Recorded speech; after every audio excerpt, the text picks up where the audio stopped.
Hello student, welcome to my channel zero to hero chemistry. तो आज हम short formula कौन देखिबा ना इफेक्टिव एटॉमिक नंबर केमती कैलकुलेट करबा कार ना ए कॉम्प्लेक्स मानकर केमती इफेक्टिव एटॉमिक नंबर कैलकुलेट करबा ता पय फार्मूला हला शॉर्ट फार्मूला हला कोन ना z - x + y।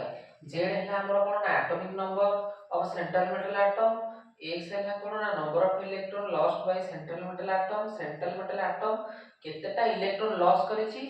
आ y हला कोन ना total number of electron donated by ligand. Each ligand donate 2 electrons. प्रत्येक लिगैंड दीटा लेखा इलेक्ट्रॉन डोनेट करନ୍ତି। तो हम फर्स्ट एग्जांपल देखिबा CONH3 रो होल 6 कॉम्प्लेक्स ऊपर 3+ अछि। तो इफेक्टिव एटॉमिक नंबर फार्मूला पड़ेगा z - x + y।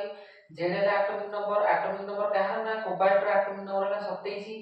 s हला कोन ना पचाची कोन ना number of electron lost by central metal atom. तले केतेटा तीनटा कोबाल्ट तीनटा लॉस करछि इलेक्ट्रॉन, ताले 3 प्लस y हला कोन ना y हला total number of electron donated by ligand. केतेटा नंबर ऑफ इलेक्ट्रॉन डोनेटेड अछि ना 6टा 6 तबर कहछ ना each ligand donated 2 electrons into 2, ताले 24 + 12 होला 36, जोटा कि हमर क्रिप्टन रो कॉन्फिगरेशन धारण करछि, जोटा कि स्टेबल कॉम्प्लेक्स।